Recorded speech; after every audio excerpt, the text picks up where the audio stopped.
오늘 말씀의 제목은 새 포도주는 새 부대에입니다.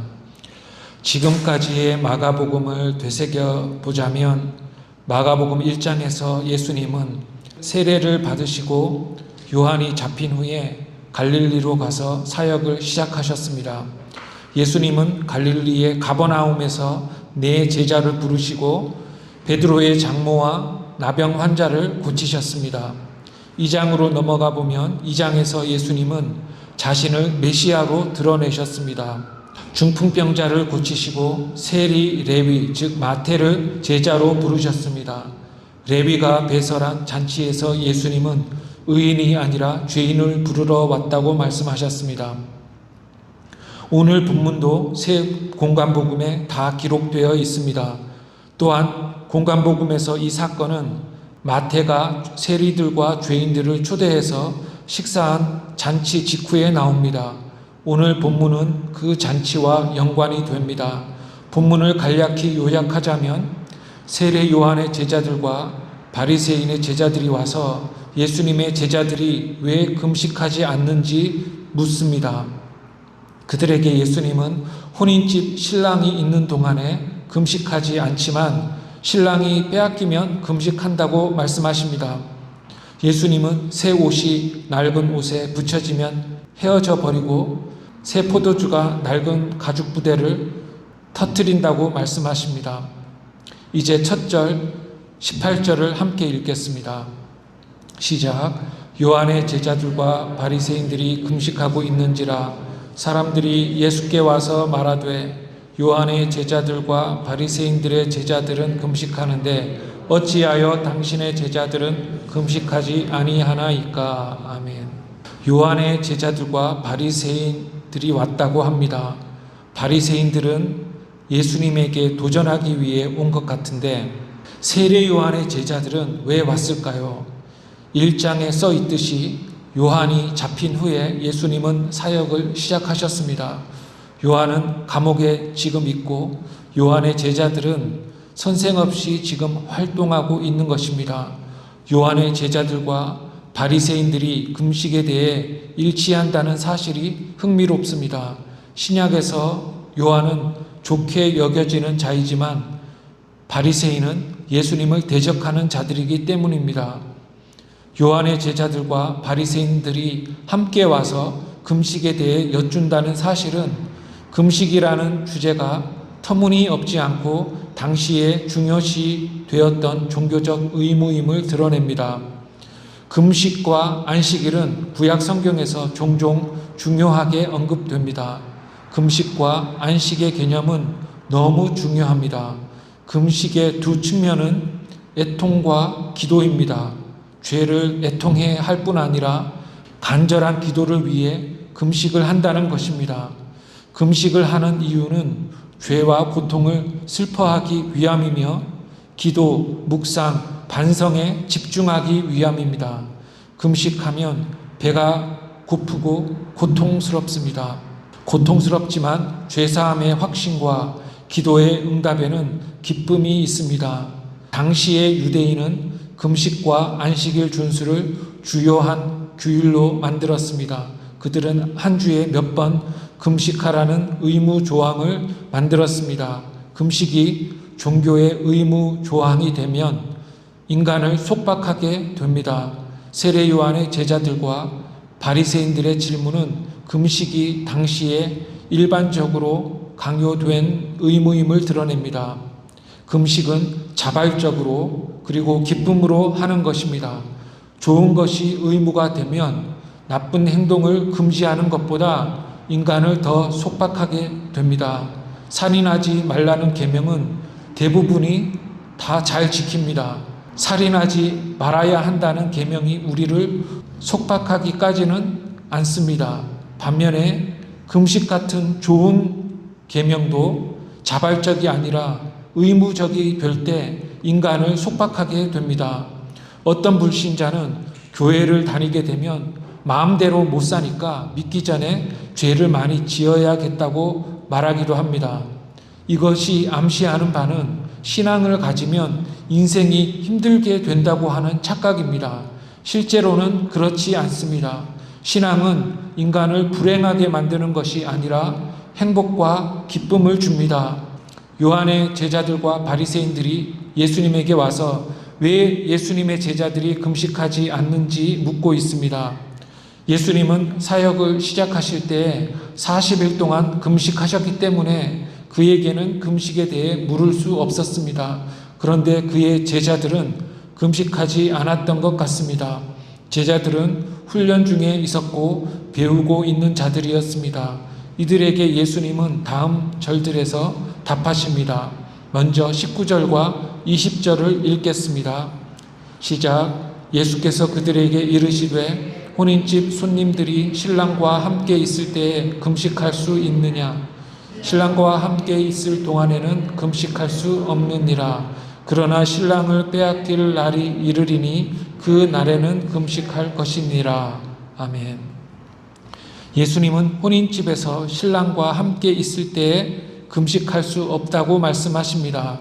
마태복음에는 혼인집 손님들이 금식할 수 있느냐 대신에 슬퍼할 수 있느냐라고 적혀 있습니다. 신랑이 있는 동안에는 슬퍼할 수 없다는 것입니다. 슬픔은 기쁨의 정반대입니다.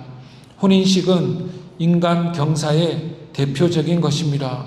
예수님은 신랑 때문에 혼인집의 모든 사람이 기뻐한다고 말씀하십니다. 예수님은 신랑을 강조하며 말씀하십니다. 최고 경사, 혼인식의 기쁨은 신랑 때문인 것입니다. 이것은 신앙의 본질이 무엇인지를 잘 보여줍니다. 신랑 때문에 혼인집 사람들이 기뻐하는 것입니다. 신랑이 없으면 기뻐할 이유가 없습니다. 그런데 혼인집에서 더 중요할 것 같은 신부는 언급되지 않습니다. 신부는 어디에 있을까요? 지금 예수님과 제자들은 마태가 베푼 잔치에 있습니다. 그 잔치는 예수님을 중심으로 한 잔치였습니다. 어디를 가시나 사람들이 예수님을 보러 모여들었는데 이 마태의 잔치집에서는 예수님을 특별하게 만나는 잔치가 열렸던 것입니다. 마태 집의 중심에 예수님이 계시듯이 혼인집 비유에서 신랑은 예수님을 연상시킵니다. 즉 마태 집 가운데에 계시는 예수님이 기쁨의 원천이듯이 혼인집의 기쁨은 신랑이라는 것입니다. 구약을 상기해 보면 구약에서 신랑은 하나님으로, 이스라엘은 신부로 비유가 됩니다. 또한 하나님은 남편으로, 이스라엘은 아내로 비유가 됩니다. 혼인집의 신랑을 언급하실 때 예수님은 이 같은 구약의 구절들을 상기시키면서 자신이 누구이신지를 암시하시는 것입니다. 삼위일체 하나님이 계셔서 기쁨이 넘치는 것이 기독교 신앙입니다. 2장 앞에서 예수님은 자신을 죄를 사하시는 하나님으로 계시하셨는데 지금도 스스로를 신랑이신 신실하신 하나님으로 계시하고 계시는 것입니다. 하나님이 신랑으로 비유되는 이유는 하나님이 끝까지 약속, 즉 언약에 근거하여 신부를 떠나지 않고 사랑하시기 때문입니다. 또한 혼인집을 언급하시면서 신앙이 슬픔이 아니라 기쁨에 대한 것이라고 말씀하십니다. 신앙은 슬픔이 아니라 기쁨의 원천입니다. 인간이 만든 종교는 의무를 억지로 행하게 하지만 참된 종교는 기쁨으로 의무를 행하게 합니다. 이 땅에서 교회는 하나님이 계셔서 기쁜 것입니다. 또한 혼인잔치는 천국의 영원한 기쁨을 예표합니다. 신랑이 빼앗길 날이 이른다는 말씀은 예수님의 고난과 십자가를 암시하게 만듭니다. 빼앗긴다는 말은 격렬한 대치, 갈등, 충돌을 의미합니다. 즉 신랑이신 예수님이 고난을 받으시고 십자가에 달려 돌아가실 것입니다. 예수님의 가르침은 기존 세력에 대한 도전이 되고 결국에는 그것과 대치될 것이며 그에 의해 죽으실 것입니다. 마치 세례 요한이 잡힌 것처럼 결국 신랑 되신 예수님도 잡히실 것입니다. 그리고 예수님은 천국에 대한 두 가지 짤막한 비유를 말씀하십니다. 21절과 21절을 읽겠습니다.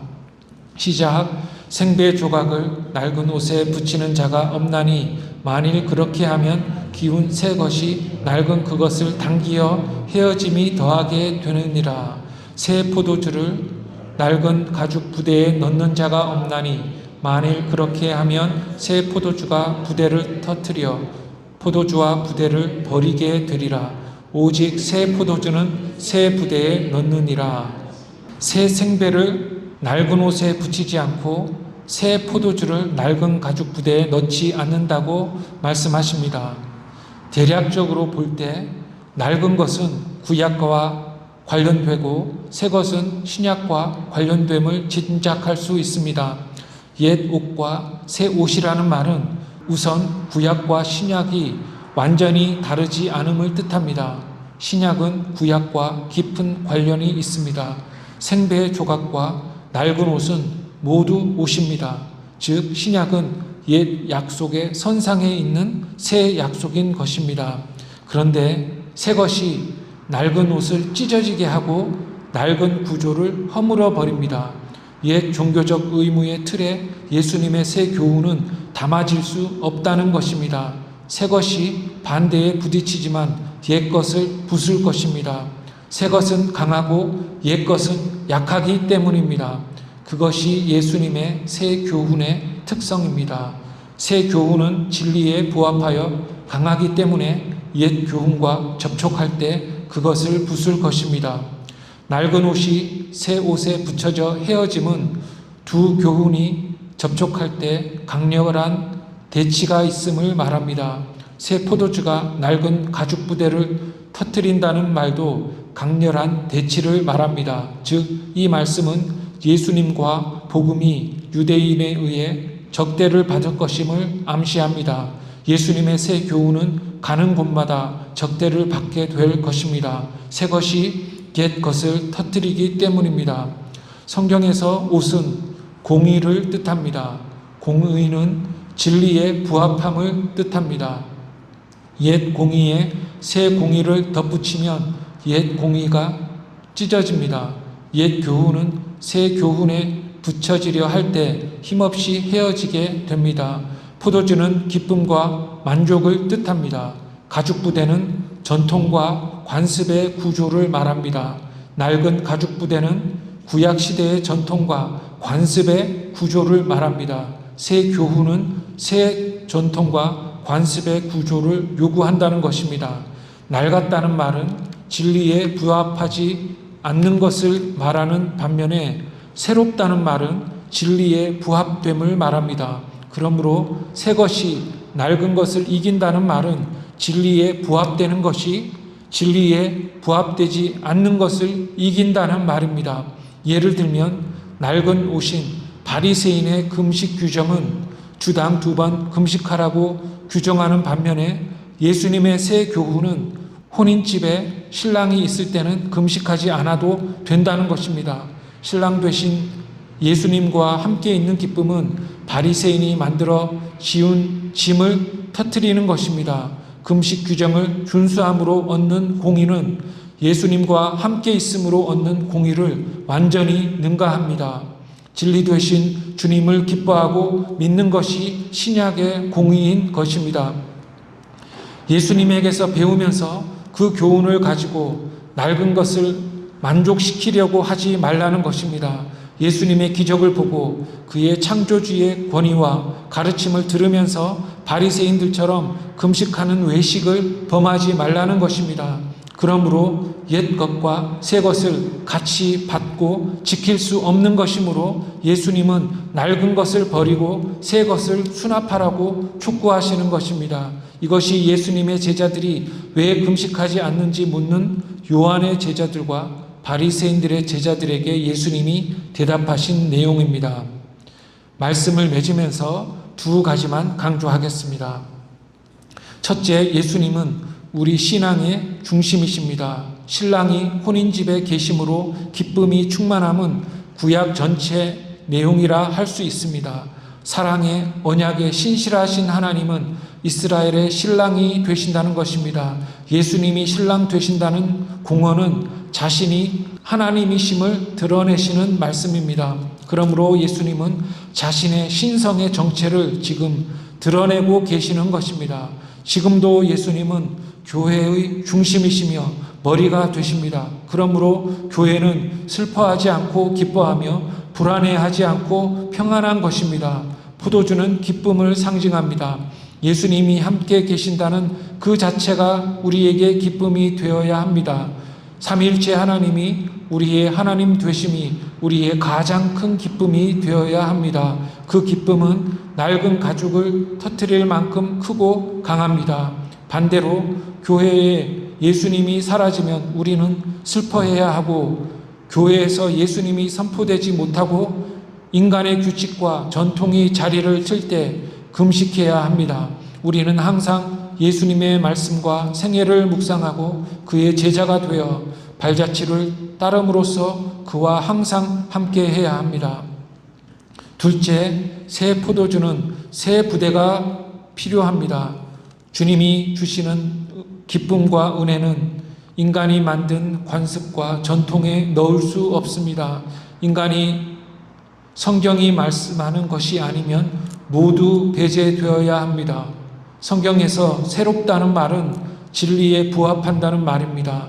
새 노래의 곡조와 가사는 진리에 부합하기 때문에 날마다 새로운 것입니다. 그 부대는 진리에 부합하는 새 부대이어야 합니다. 인간은 당대의 사회와 문화에 큰 영향을 받습니다. 그러므로 우리는 세상 조류를 따라가기 쉽상입니다. 또한 우리는 평생 살면서 쌓아놓은 자신의 습관의 노예입니다. 교회도 이런 것들에 영향을 받기 쉽습니다. 교회가 사회와 문화의 조류를 따라가고 여러 개인의 성향에 좌우되면 안 되는 것입니다. 세상의 조류와 사람들의 성향이 교회 안에서 오랫동안 굳어지면 그것이 바른 신앙인 줄 알고 착각하기가 쉬운 것입니다. 바리새인들은 한 주 두 끼 금식이 의로움이 되는 틀에서 살았는데 그러한 것이 의가 되면 안 됩니다. 그래서 항상 교회는 개혁되어야 합니다. 그릇된 조류, 습관, 전통을 깨야 참된 기쁨이 속에서 넘치는 것이며, 그렇지 않으면 참된 평안도 낡은 틀에서는 불안이 되어 버립니다. 예수님이 우리 마음에 계심으로 기뻐하고 우리의 신앙의 틀이 진리에 부합하는지 날마다 살피는 우리 모두가 되기를 주님의 이름으로 축원합니다. 기도하겠습니다.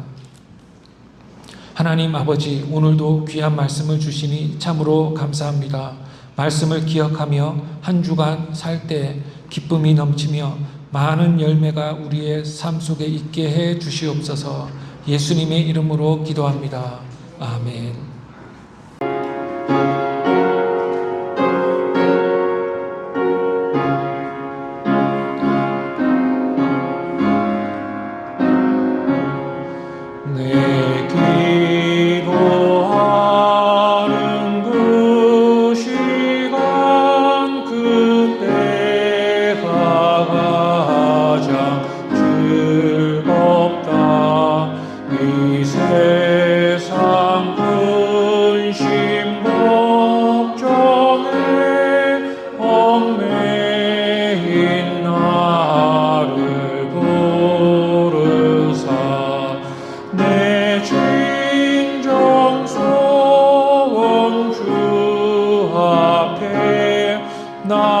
남나치 바로 아래요 그 무랭 땅에 슬플 때 나 위로 받게 하시네.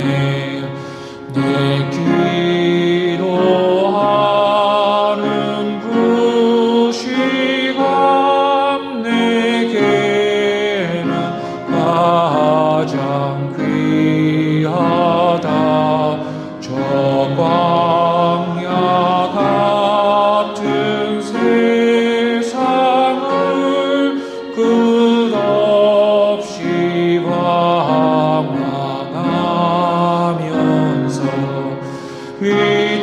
위태한 길로 나갈 때 주께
예수 친히 기도로